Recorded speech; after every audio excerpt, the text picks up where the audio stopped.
ساری تعریف و تسبیح رب الارباب کے لیے ہیں جو رحمان ہے، رحیم ہے، حی القیوم ہے، جو زندگی کا دینے والا ہے اور موت کا دینے والا ہے۔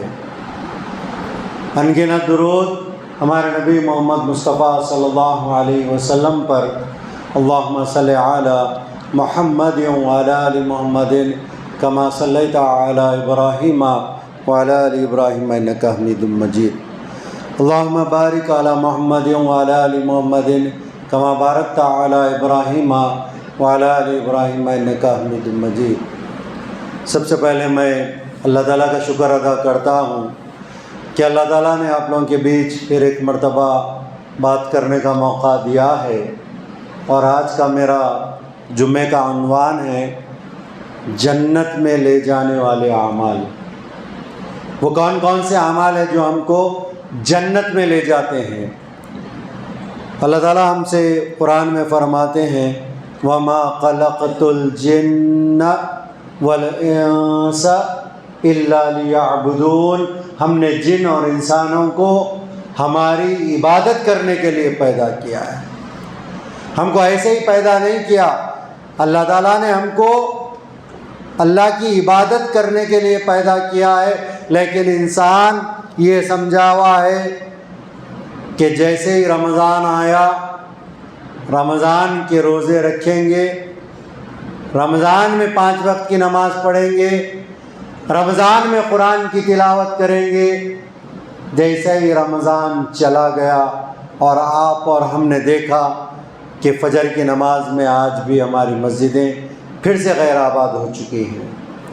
ایسا نہیں ہے، ہم کو پیدا ہونے سے لے کے مرنے تک ہم کو نماز پڑھنا ہے۔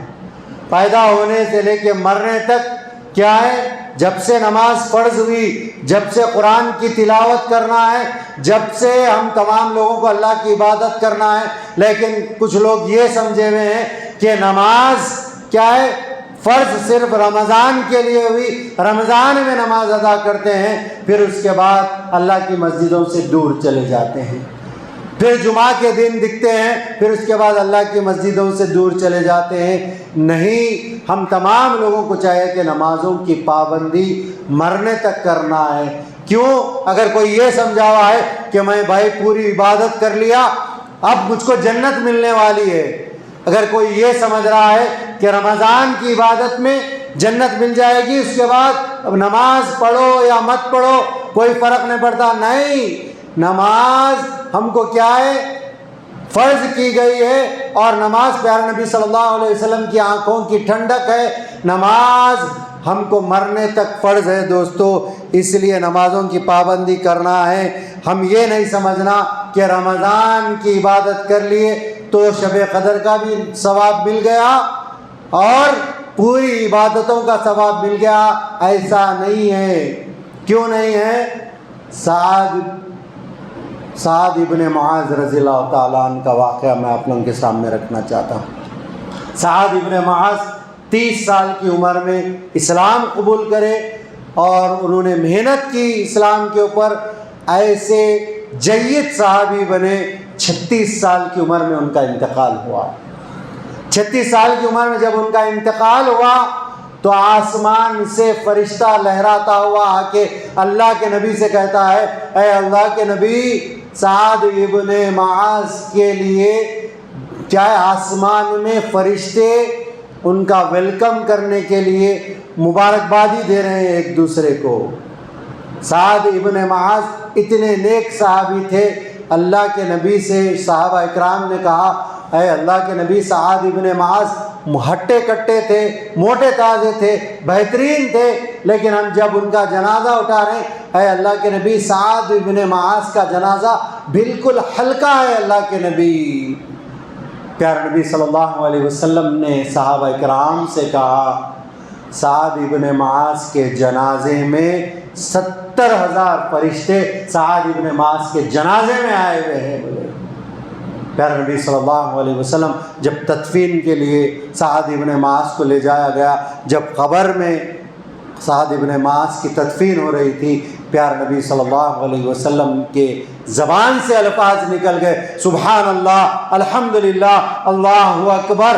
اللہ کے نبی کی زبان سے تکبیرات بلند ہو گئے، اللہ کے نبی تکبیرات بلند کرنے لگے۔ بعد میں صحابہ کرام نے پوچھا، اے اللہ کے نبی کیا معاملہ ہے؟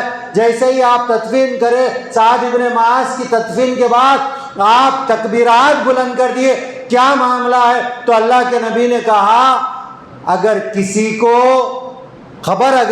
کو چھوڑنا تھا تو وہ سعد ابن معاذ کو چھوڑنا تھا، لیکن سعد ابن معاذ کو بھی خبر نے دبا دیا،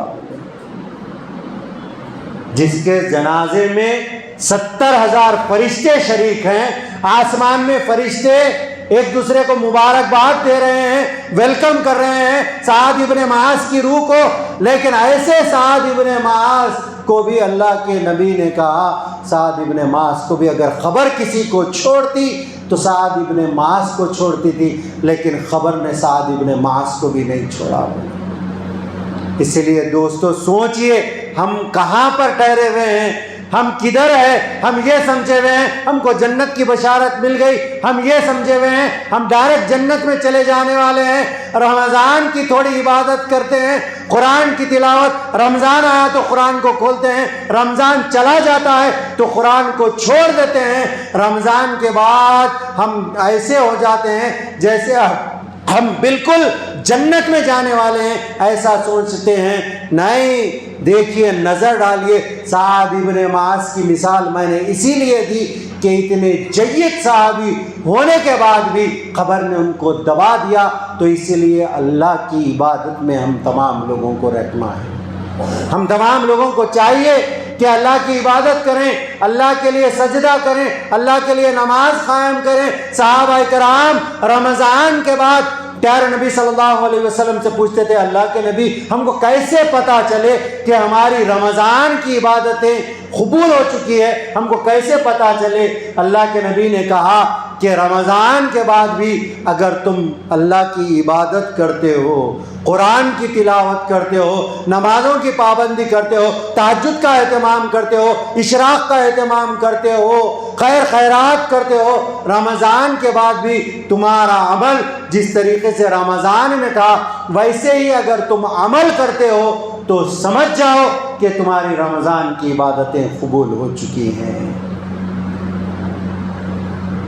اور صحابہ کرام 6 مہینے تک رمضان کی عبادتیں قبول ہونے کے لیے 6 مہینے تک اللہ سے دعا کرتے تھے، اور 6 مہینے پھر رمضان ملنے کے لیے اللہ سے دعا کرتے تھے۔ یہ معاملہ تھا صحابہ کرام کا۔ ہم کدھر ہے؟ اپنے آپ کو دیکھیے اور اللہ کی عبادت میں لگیے۔ اگر کوئی رمضان کے بعد الفجر کی نماز نہیں پڑھ رہا ہے، کوئی رمضان کے بعد 5 وقت کی نماز کی پابندی جماعت کے ساتھ نہیں کر رہا ہے، میں ان سے کہنا چاہتا ہوں پابند ہو جائیے۔ نہیں معلوم کہ ہماری زندگی کب ختم ہونے والی ہے، نہیں معلوم ہم کو خبر میں کب جانا ہے، نہیں معلوم ہماری سانسیں کب رکنے والی ہے۔ دوستو کسی کی گارنٹی نہیں ہے کہ بوڑھے ہونے کے بعد مریں گے، بوڑھے ہونے کے بعد عبادت کریں گے، بوڑھے ہونے کے بعد تلاوت کریں گے۔ نہیں، لا یستأخرون ساعۃ ولا یستقدمون۔ ہم جب جس کا وقت لا دیتے ہیں نہ وہ 1 سیکنڈ آگے ہو سکتا ہے نہ 1 سیکنڈ پیچھے ہو سکتا ہے۔ اللہ تعالیٰ ہم کو موقع دے رہا ہے جنت میں گھر بنانے کا۔ کیا ہے؟ اگر کوئی شخص روزانہ 12 رکعت سنت موقدہ ادا کرتا ہے، اگر کوئی شخص روزانہ سنت موقدہ ادا کرتا ہے، فجر کے 2 سنت، ظہر کے 4 سنت، پھر ظہر کے 2 سنت، پھر مغرب کے 2 سنت، عشاء کے 2 سنت، جو 12 رکعت سنت موقدہ ادا کرتا ہے، اللہ تعالیٰ جنت میں اللہ تعالیٰ اس کے لیے گھر بنائیں گے۔ اتنا بڑا ثواب ہے سنت موقدہ ادا کرنے کا۔ لیکن جیسے ہی فرض نماز ہوئی، آپ دیکھیے، مغرب میں دیکھیے، عشاء میں دیکھیے، کوئی بھی نماز میں، ظہر میں دیکھیے، جیسے ہی فرض ہوئی نکل کے چلے جاتے ہیں۔ نہیں، اللہ کے گھر میں بیٹھیے، سنت موقدہ جو ہے وہ ادا کرنا ہے، اور اپنی زبان کو اللہ کے ذکر میں رکھیے دوستو۔ تھوڑی دیر اللہ کا ذکر کریے، دعا کریے، پھر اس کے بعد آپ مسجد سے جائیے۔ کیا ہے، اتنے پیارے پیارے ذکر ہم کو بتائے گئے، جو ذکر ہم ریگولر اگر کریں گے تو اللہ تعالیٰ ہم کو جنت دینے والے ہیں۔ اگر کوئی شخص ہر نماز کے بعد آیت الکرسی کا اہتمام کرتا ہے، اگر کوئی شخص ہر فرض نماز کے بعد ایک مرتبہ آیت الکرسی پڑھتا ہے تو اس کے درمیان اور جنت کے درمیان صرف موت کا فرق ہے۔ بول رہے ہیں جیسے اس کا انتقال ہوگا، جیسے اس کو موت آئے گی، اللہ تعالیٰ اس کو ڈائریکٹ اللہ تعالیٰ اس کو جنت میں داخل کریں گے۔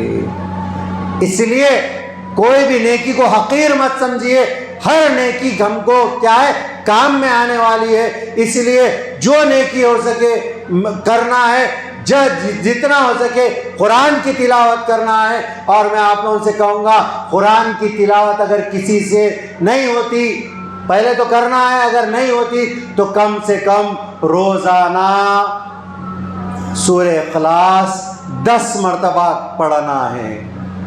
اگر کوئی شخص روزانہ 10 مرتبہ سورہ اخلاص پڑھتا ہے، قل هو اللہ احد اللہ الصمد لم یلد ولم یولد ولم یکن لہ کفوا احد، کوئی 10 مرتبہ سورہ اخلاص پڑھتا ہے تو اللہ تعالیٰ جنت میں اللہ تعالیٰ اس کے لیے گھر بنائیں گے۔ سبحان اللہ، دیکھیے کیا ہے، کتنا کیسا چھوٹا کام ہے، صرف 10 مرتبہ پڑھنا ہے اور ہم کو اللہ تعالیٰ جنت میں گھر بنائیں گے۔ تو اسی لیے کوئی بھی نیکی کو حقیر مت سمجھیے، نیکی کرتے جائیے، اور ہمارے جو جنت میں جانے کا جو رستہ ہے وہ کھلا ہوا ہے۔ تو وہ جنت میں جانے کے راستے کے لیے ہم تمام لوگوں کو چاہیے، جن کے ماں باپ زندہ ہے ان کی کیا ہے، خدمت کر لیجئے۔ ماں باپ کی خدمت کرنا ضروری ہے۔ جو لوگ ماں باپ کی خدمت کرتے ہیں اللہ تعالیٰ ان کو جنت میں داخل کریں گے۔ کیوں؟ ماں کے قدموں کے نیچے جنت ہے، اور باپ جنت کے بیچ کا دروازہ ہے۔ اور ماں باپ کو منا لیجئے دوستو، کیوں؟ جن کے ماں باپ راضی اس کا اللہ بھی راضی، اور جن کے ماں باپ ناراض اس کا اللہ بھی ناراض۔ اس لیے جن کے ماں باپ راضی ہوں گے اس کا اللہ بھی راضی ہوگا، جن کے ماں باپ ناراض ہوں گے اس کا اللہ بھی ناراض ہوگا۔ کیا ہے، ماں باپ کی بات فرما برداری کرنا ہے، لیکن ماں باپ اگر غیر مسلم ہیں یا کافر ہیں یا نماز کے لیے روکتے ہیں، نماز کے لیے روکتے ہیں تو ان کی بات نہیں سنی جائے گی۔ عبادت کے لیے اللہ کی روکتے ہیں تو ان کی بات نہیں، باقی کے تمام باتیں ان کی سن کے ماں باپ کو راضی رکھنا ہے۔ جن کے ماں باپ راضی اس کا اللہ بھی راضی، اور ماں باپ کا فرما بردار کو اللہ تعالیٰ دنیا میں بھی اچھا رکھتے ہیں اور آخرت میں بھی جنت دیتے ہیں۔ اور اس کے ساتھ ساتھ سورہ توبہ میں اللہ تعالیٰ 9 لوگوں کے لیے جنت کی بشارت سناتے ہیں۔ اللہ تعالیٰ کیا ہے، 9 لوگوں کے لیے، التائبون العابدون الحامدون السائحون الراکعون الساجدون الساجدون العامرون بالمعروف والناہون عن المنکر والحافظون لحدود اللہ وبشر المؤمنین۔ کیا ہے، اللہ تعالیٰ سورہ توبہ میں فرماتے ہیں جو لوگ اللہ سے توبہ کرتے ہیں، جو لوگ اللہ کے سامنے توبہ کرتے ہیں، جو لوگ اللہ کی عبادت کرتے ہیں، جو لوگ اللہ کی حمد بیان کرتے ہیں، اللہ کی تعریف کرتے ہیں، اور جو لوگ اللہ کے لیے روزے رکھتے ہیں، اور جو لوگ اللہ کے لیے رکوع کرتے ہیں، سجدہ کرتے ہیں، اور لوگوں کو اچھی باتوں کی طرف لوگوں کو بلاتے ہیں اور برے باتوں سے لوگوں کو روکتے ہیں، اور اللہ کے احکامات کی حفاظت کرتے ہیں، وبشر المومنین، اللہ تعالیٰ کہہ رہے ہیں میں ان کو جنت کی بشارت دیتا ہوں۔ تو جنت کی بشارت مل رہی ہے ان 9 لوگوں کے لیے، کیا ہے؟ سجدہ کرنے والوں کے لیے، اللہ کی عبادت کرنے والوں کے لیے، اللہ کے سامنے توبہ کرنے والوں کے لیے، اللہ کی تعریف بیان کرنے والوں کے لیے، اور اللہ کے سامنے رکوع کرنے والوں کے لیے، سجدہ کرنے والوں کے لیے، اور لوگوں کو نیکیوں کی طرف بلانے کے لیے۔ کیا ہم آج ایک دوسرے کو نیکیوں کی طرف بلا رہے ہیں؟ نہیں، ہر آدمی اپنی اپنی زندگی میں، کوئی دوست نماز نہیں پڑھتا تو اس کو نماز کے لیے نہیں بلاتے، کوئی فجر میں نہیں آتا تو اس کو پوچھتے نہیں کہ بھائی فجر میں کیوں نہیں آئے۔ ہم کو دعوت دینا ہے دوستو، ایک دوسرے کو نیکی کی دعوت دینا ہے۔ نیکی کی دعوت دیں گے تو کیا ہوگا؟ جنت کی بشارت ملے گی اس کو، اللہ تعالیٰ جنت کی بشارت دے رہے ہیں، اور برے کاموں سے روکنا ہے۔ بری چیز دیکھتے ہیں لیکن ہم لوگ روکتے نہیں ہیں۔ 3 چیزیں ہیں، بری چیز دیکھو تو یا زبان سے روکو، یا ہاتھ سے روکو برائی کو، یا دل میں آخری درجہ یہ ہے کہ دل میں برا سمجھو۔ کیا آج ہم وہ چیز کر رہے ہیں؟ کہیں برائی ہوتی ہے تو ہم لوگ نہ زبان سے روک رہے ہیں، نہ ہاتھ سے روک رہے ہیں، نہ دل میں برا سمجھے ہوئے ہیں۔ کئی جگہ پر نکاح ہوتا ہے، میوزک چلتی ہے، جا کے ہم لوگ شریک ہے، ٹھہرے ہوئے ہیں، وہ میوزک کے ساتھ ٹھہرے ہوئے ہیں۔ روکنا ہے، حرام کام ہے، نکاح سنت ہے، وہاں پر میوزک کو روکیں گے، باجے کو روکیں گے، آرکیسٹرا کو روکیں گے تو آپ کو انشاءاللہ ثواب ملے گا۔ اور ایسی جگہوں پہ نہیں ٹھہرنا جہاں پر اللہ اور اس کے رسول کی کیا ہے خلاف ورزی ہو رہی ہے۔ ایسی جگہوں سے ہم لوگ کو نکل جانا ہے، وہاں نہیں ٹھہرنا ہے، ایسی جگہوں سے ہم کو دور رہنا ہے۔ ایسے نکاح جہاں پر میوزک ہو، ایسے نکاح جہاں پر آرکیسٹرا ہو، میں تمام لوگوں سے کہنا چاہوں گا اگر ہمارے معاشرے میں کیا ہے، معاشرے کی اگر بھلائی چاہتے ہیں، ہم لوگ معاشرے کو سدھارنا چاہتے ہیں تو ایسے نکاح کو بائیکاٹ کیجئے، اللہ تعالیٰ اس کا اجر دے گا آپ کو انشاءاللہ۔ ایسے نکاح جہاں ہو رہے ہیں، ایسے فنکشن ہال میں کہوں گا کہ آپ داخل بھی مت ہوئیے جہاں پر یہ چیزوں کا اہتمام کیا جاتا ہے۔ اور اللہ کا ڈر اختیار کرنا ہے۔ اللہ کا ڈر اختیار کرتے ہوئے ہم تمام لوگوں کو چاہیے کہ ہم اللہ کی عبادت کریں اور ہماری اولاد کی پرورش اچھی طریقے سے کرنا چاہیے۔ دوستو، اولاد کی پرورش اگر اچھی طریقے سے کریں گے، کیا ہے، اے ایمان والو، تم اپنے آپ کو اور اپنی اولادوں کو، اپنے خاندان والوں کو جہنم کی آگ سے بچاؤ۔ ہم کو حکم دیا گیا تم اپنے آپ کو، اپنے خاندان والوں کو جہنم کی آگ سے بچاؤ، ان کی اچھی تربیت کرو۔ اگر کوئی شخص، پیارے نبی صلی اللہ علیہ وسلم نے کہا اگر کسی کو 3 لڑکیاں ہیں، وہ 3 لڑکیوں کی تربیت اچھی طریقے سے کرتا ہے اور اچھی طریقے سے تربیت کر کے ان کا نکاح کرتا ہے تو اللہ کے نبی نے کہا جنت میں وہ میرے قریب اس طریقے سے رہے گا۔ اللہ کے نبی انگلیوں کا اشارہ کرتے ہوئے بولے کہ تم جنت میں میرے ساتھ اس طریقے سے رہے گا بولے۔ تو ایک صحابی رسول اٹھ کے بولے اے اللہ کے نبی اگر کسی کو 2 لڑکیاں ہو اور ان کی تربیت کرے تو اللہ کے نبی نے کہا 2 لڑکیاں ہو، ان کی اچھی تربیت کر کے ان کا نکاح کرے تو وہ بھی جنت میں اسی طریقے سے میرے ساتھ رہے گا بولے۔ پھر ایک صحابی اٹھ کے بولے اللہ کے نبی 1 لڑکی ہو تو؟ اللہ کے نبی نے کہا 1 لڑکی ہو تو بھی انشاءاللہ اللہ کے نبی نے کہا جنت میں میرے ساتھ اس طریقے سے رہے گا۔ اس لیے اولاد کی تربیت کرنا ماں باپ کی ذمہ داری ہے۔ اولاد کو نمازوں کے لیے بولنا، قرآن کی تلاوت کے لیے بولنا۔ جو برا کام اولاد کرتی ہے، ناچ گانا کرتی ہے، اسکولوں میں ناچ گانا آج کل ہو رہا ہے، ماڈلنگ کرایا جا رہا ہے چھوٹے چھوٹے بچوں کو۔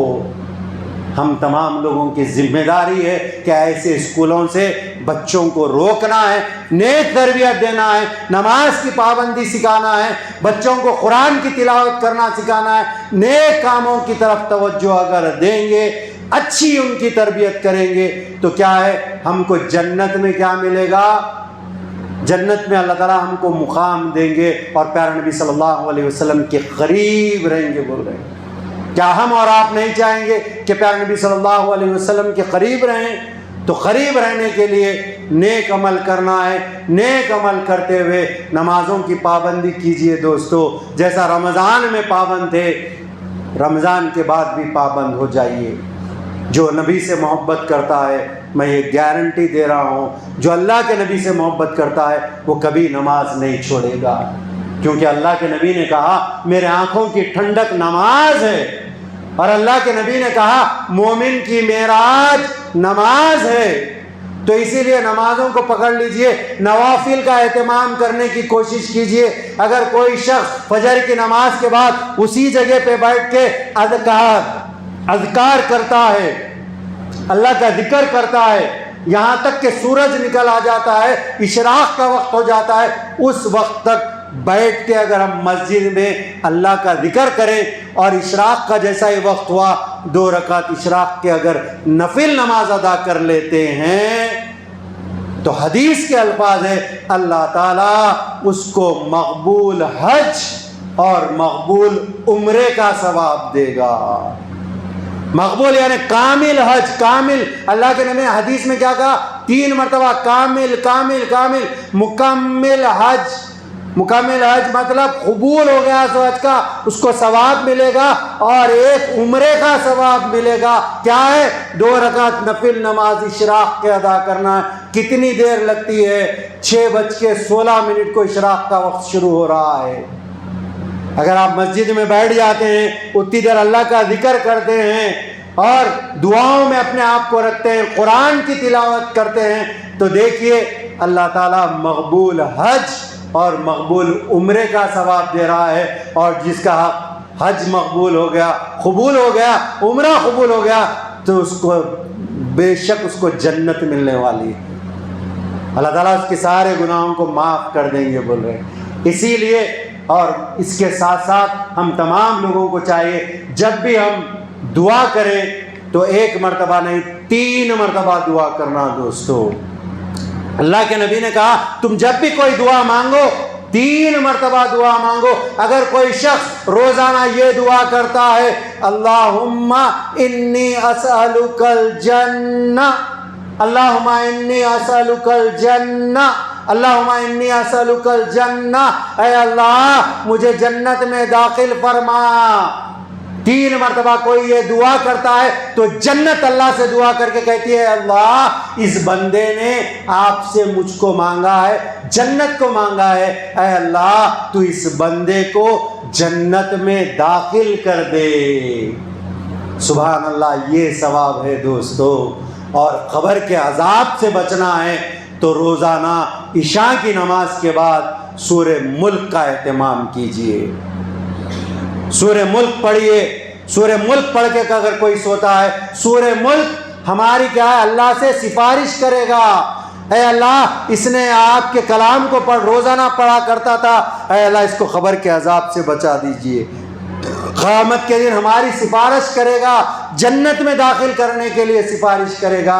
اسی لیے 2 چیزیں ہیں جو اللہ سے سفارش کرتی ہے قیامت کے دن۔ جو زیادہ قرآن پڑھا ہوگا، قرآن کی تلاوت زیادہ کریے دوستو، فجر کے بعد، ظہر کے بعد، عصر کے بعد، مغرب کے بعد، عشاء کے بعد، جب ٹائم ملا قرآن کی تلاوت کیجئے۔ کیوں؟ قیامت کا دن جب برپا ہوگا، حساب کتاب کا معاملہ ہوگا، تو اللہ تعالیٰ جو زیادہ قرآن پڑھا ہوگا اللہ تعالیٰ اس بندے سے کہیں گے قرآن کو پڑھتا جا، اپنے درجات کو بلند کرتا جا۔ جو جتنا قرآن پڑھا ہوگا اتنی اونچی جنت میں رہے گا۔ اس لیے قرآن کی تلاوت بھی زیادہ سے زیادہ کریے، اور جب بھی ذکر کرے اللہ کا ذکر زیادہ اپنی زبانوں پہ رکھیے۔ پڑھیے بار بار سبحان اللہ، الحمدللہ، اللہ اکبر، سبحان اللہ والحمد للہ ولا الہ الا اللہ واللہ اکبر اگر کوئی پڑھتا ہے تو اللہ تعالیٰ جنت میں اس کے لیے ایک کھجور کا درخت لگائیں گے. بول رہے ہیں. صحابہ نے پوچھا ایک مرتبہ اے اللہ کے نبی وہ جنت کے کھجور کا درخت کتنا بڑا ہوگا؟ پیارے نبی صلی اللہ علیہ وسلم نے کہا اس کھجور کا جو درخت کی مسافات ہوگی، اگر کوئی گھوڑا سوار 100 سال گھوڑے کے اوپر سفر کرے گا، 100 سال سفر کرتے ہوئے 100 سال لگیں گے اس کو وہ جھاڑ کی مسافت طے کرنے کے لیے. بولے کیا پڑھنا ہے؟ سبحان اللہ والحمد للہ ولا الہ الا اللہ واللہ اکبر پڑھیں گے تو ایک جھاڑ کھجور کا لگا دیا جائے گا. ابو ہریرہ حریص تھے. ابو ہریرہ پوچھے اللہ کے نبی میں اگر 10 مرتبہ پڑھا تو؟ بولے ابو ہریرہ تم 10 مرتبہ پڑھو گے تو اللہ تعالیٰ 10 جھاڑ جنت میں تمہارے لیے لگائیں گے. بولے ابو ہریرہ کہتے ہیں اللہ کے نبی میں اگر 100 مرتبہ پڑھا تو؟ پیارے نبی صلی اللہ علیہ وسلم نے کہا ابو ہریرہ تم پڑھتے پڑھتے تھک جاؤ گے اور میرا اللہ دیتے دیتے نہیں تھکے گا. تم پڑھتے پڑھتے تھک جاؤ گے ابو ہریرہ لیکن میرا اللہ دیتے دیتے نہیں تھکے گا. ایسے ہمارے اللہ ہے دوستو. ہم لوگ اللہ سے دور ہو رہے ہیں. اللہ کے قریب ہو جائیے, اللہ سے رشتہ بنائیے. جیسا قرآن کہتا ہے وَاعْتَصِمُوا بِحَبْلِ اللَّهِ جَمِيعًا, اللہ تعالیٰ کی رسی کو مضبوطی سے تھام لو. کیوں تھامنا ہے؟ 24 گھنٹے نظر ڈالیے اللہ تعالیٰ ہم کو کیا کیا نعمتوں سے نواز رہا ہے. اپنی زندگی کے اوپر نظر ڈالیے. جو ہاسپٹل میں جائیے پتہ چلے گا کہ ہماری صحت کتنی امپورٹنٹ ہے, کتنے ہمارے لنگس امپورٹنٹ ہے. جس کو سانس کا پرابلم ہے آج وہ ہاسپٹل میں آکسیجن پہ ہے. جائیے اسرا ہاسپٹل بالکل سامنے, جا کے دیکھیے کہ اللہ تعالیٰ کون سی نعمتوں سے نواز رہا ہے ہم تمام لوگوں کو. جو صحت مند ہے, جو سانس نہیں لے سک رہا, وہ پیشنٹ جائیے جا کے دیکھیے وہ سانس کے لیے اس کو آکسیجن لگایا جا رہا ہے. اور کئی ایسے لوگ ہیں وینٹیلیٹر پہ ہے اور ان کی کیا ہے زندگی اور موت کے بیچ میں ہے. ان کو دیکھ کے شکر ادا کر کے میں سمجھتا ہوں کہ ہم اللہ سے محبت کریں گے, نماز نہیں چھوڑیں گے. جائیے وہ کڈنیز کے پیشنٹ کو دیکھیے, روزانہ کڈنیز کا ان کا جو پانی ہے وہ باہر نکالنا ضروری ہے. نہیں نکالیں گے تو ان کے کڈنیز فیل ہو گئے ہیں, نہیں نکالیں گے تو ان کی موت ہو جائے گی, ان کا پیٹ پھل جائے گا. کیا اللہ تعالیٰ نے ہم کو اچھی نعمت نہیں دی؟ کیا یہ نعمتوں کا شکر ادا کرنا نہیں ہے؟ جا کے ان ہارٹ پیشنٹس کو دیکھیے جس کے دلوں میں اسٹنٹ ڈالا جا رہا ہے. اسٹنٹ کے بغیر اگر اسٹنٹ نہیں ڈالیں گے تو ان کو ہارٹ اٹیک ہوا ہے. اسٹنٹ نہیں ڈالیں گے, ان کے جو کیا ہے بلڈ کے جو ویزلز ہے, جو نالی ہے, اس کو صاف کر کے اسٹنٹ نہیں ڈالیں گے تو یہ مر جائیں گے. اس طریقے سے ہوتا ہے. ایک پیشنٹ کا آپریشن ہوا, آپریشن ہونے کے بعد دل کا آپریشن ہوا, ہونے کے بعد مشہور واقعہ ہے, ہونے کے بعد بل آئی. بل آنے کے بعد وہ بل کو دیکھتا ہے, دیکھ کے رونے لگتا ہے. تو ڈاکٹر آ کے کہتا ہے کیا معاملہ ہے, کیوں رو رہے ہیں؟ آپ کا آپریشن کامیاب ہو گیا, اب آپ ڈسچارج ہونے والے ہیں, کیوں رو رہے ہیں؟ تو وہ کہتا ہے کہ میرا دل اللہ تعالیٰ نے کیا ہے, میں اس لیے نہیں رو رہا ہوں کہ بل بہت آیا اس لیے نہیں رو رہا ہوں, میں سوچ رہا ہوں کہ اللہ تعالیٰ نے مجھ کو اتنے سال تک اللہ تعالیٰ نے میرے سے کوئی بل نہیں پوچھا, اب 16 لاکھ کا بل میرے پاس آیا, لیکن میرا اللہ اتنے سال سے مجھے رکھا اور میرے دل کی اللہ تعالیٰ نگرانی کر رہا تھا, میرے دل کی حفاظت کر رہا تھا. کا مطلب یہ ہے ہماری ہر چیز اللہ کی امانت ہے. ہم تمام لوگوں کو یہ تمام چیزیں سوچتے ہوئے, اللہ کا شکر ادا کرتے ہوئے, اللہ سے محبت کرتے ہوئے, اللہ سے ڈرتے ہوئے 5 وقت کی نماز کے پابند ہو جائیے. وقت بہت کم ہے, قیامت کے پورے نشانیاں آ چکے ہیں دوستو. اگر آپ کو موت کا ڈر اگر رہا تو انشاءاللہ جتنے لوگ یہاں پر آئے ہیں کل سے کوئی بھی فجر کی نماز نہیں چھوڑے گا انشاءاللہ. ارادہ کریے، ارادہ کریے، ارادہ کر کے اٹھیے، کیونکہ جنت میں اگر جانا ہے تو نماز جنت کی کنجی ہے۔ جو 5 وقت نماز پڑھے گا وہی جنت میں جا سکتا ہے۔ جو فجر چھوڑتا ہے، ظہر چھوڑتا ہے، عصر چھوڑتا ہے، بے نمازی جنت میں نہیں جا سکتا دوستو۔ اس لیے 17 مرتبہ قرآن کہتا ہے اقیموا الصلاۃ، اقیموا الصلاۃ، اقیموا الصلاۃ، نمازوں کو قائم کرو، نمازوں کو قائم کرو، نمازوں کو قائم کرو۔